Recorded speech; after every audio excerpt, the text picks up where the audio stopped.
Hey guys, Will here, and today I'm going to be reviewing Fischer Price's Caterpillar. We had 2 of these donated to us, and as you can see, we have a lot of extra Caterpillar pieces here. So we're going to see how this could be used within the classroom, maybe some lesson ideas with it, and then just kind of my overall review and general functionality of it. So let's go ahead and get started. Alright, hey, so in your standard Caterpillar set, you of course have the Caterpillar, which it does require batteries for it. These were preloaded. I believe they're AA batteries. Pretty simple system. There's a little on-off switch in the back here. One way to turn it on. You have its little start-up sequence. And then, of course, this is your button to run your code. So once you have everything in place, hit this main button. Here, let's turn that off. It's a little annoying. Alright. Then in your set, your standard set, of course, we had double the set plus a few additional pieces. You're going to get 4 of these straight pieces here. I believe 3 of these left turn, 3 of the right turn, 1 full 360-degree turn. These appear to be different music pieces. When I tested them out, this is like a hit sound, just generic sound, sleepy sound, and music, of course, because you have to have that. The donated set we had also had these 3 additional pieces. We had a repeat switch button that has a little twist dial that goes from 1 to 5, 45-degree turn, and then 180-degree turn. So that's pretty cool. Basic way to put these Caterpillars together, of course, is it's USB, and you just plug them straight in like that. Okay, so maybe I want him to go forward and turn left. So let's see what that looks like. We'll boot him up, and we'll set this up. Okay.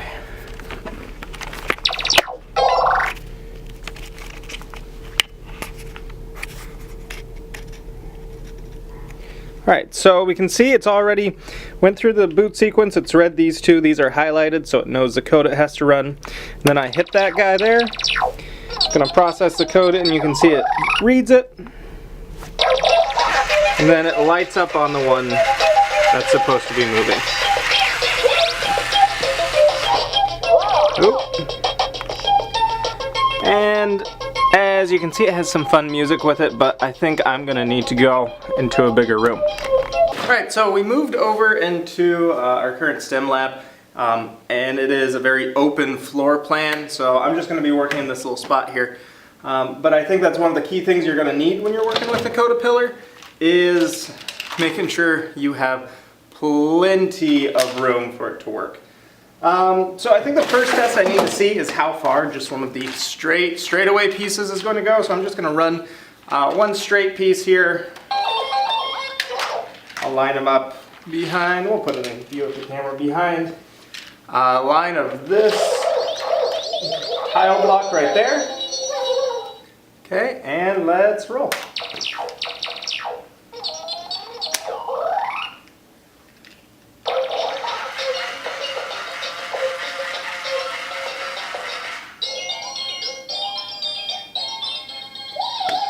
Alright, so that works out well.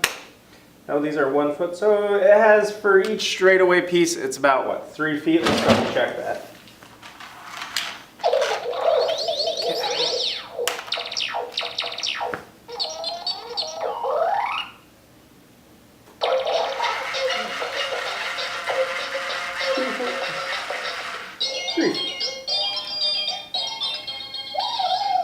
So it covers about 3 feet-ish is what you can guess. So any straight commands you need at least 3 feet of movement for. Let's see what putting on one of the left turns does. Okay. Alright, he's read it. And he's right here.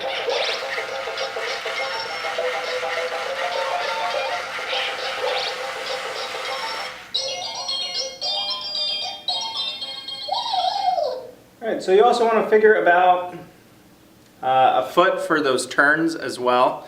Just something to keep in mind when you're running this. So I think my next goal is going to be trying to get from here over to across the room. So I'm going to get this area set up, maybe give myself a challenge, and we'll see what it does from there. Alright, so one of the nice things about these kits is it comes with a green starting point and then also a red end point, which is great for your kids because then you can set challenges for them. I'm doing a very basic challenge here, so I'm actually just going to have my Caterpillar guy travel around this old computer tower, and we'll get him to go from there. It's going to be, well, we can count it out. Let's think through that process. So he has to go 1, 2, 3, about 3 feet, and then he has to make a right turn, go forward, make a left turn, and go forward. So let's get that rolling. All right, so just basically, just gonna have to reviewing. I'm gonna have to go forward, then like left, right, and forward again to make that checkpoint. So this is gonna be one of those things where your students do need to know the difference between left and right and all that good stuff. But it's also a great teachable moment for them. And then one of the things that's cool about this is it does teach, I'm going to turn you off, buddy, is it does teach the sequencing and processing that's used for coding. And it's great if we can start teaching kids earlier on to start kind of that almost logical progression of thinking. I think that'll be helpful. So, and you know, again, it's just these guys plug in, and every now and then I get one that's super tricky, just like any, there we go, USB. So when you're working with your kids, you might need to help them with the actual plugging these in.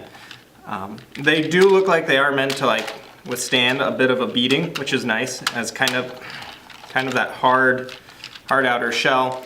But you know, as I tell kids when working with Lego EV3s, it's always carry them with 2 hands. In this case, you'd really want one hand here and one hand holding your code.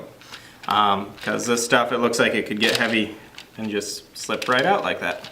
All right, so let's see how well this works.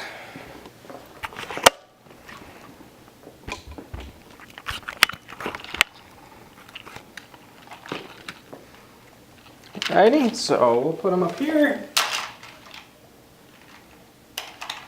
Yep.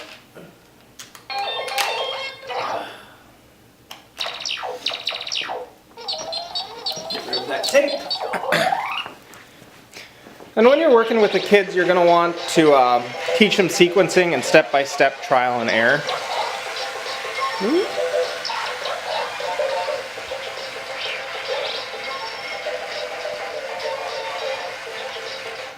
Awesome. So I mean, it works out really well. But if I were to be teaching kids this, what I probably want to do is have them go through a step-by-step basis. So have them see what a green and then the right does. And then I'd also want to have some sort of worksheet or some sort of tactile experience for them to work with, putting down these different directions. And I think I saw a few resources like that online. So in this case you'd go, oh good, now which direction do we need to go? Of course you'd help them out. And then you'd have to have them reset. That's the other important thing here, is doing that reset. Anyways, I don't know, I could see this being a very useful tool within the classroom, specifically preschool, maybe kindergarten would be pushing those limits of it. Does seem like it could take a little bit of a beating, which is good. Wish there was a way to turn off the music, but that's my only complaint. But you know, anything that gets kids excited for coding, excited for learning, it's definitely a win in my book. So hopefully we'll be able to start using these here at my school. If you have any questions, feel free to leave a comment below. And as always, thanks for watching.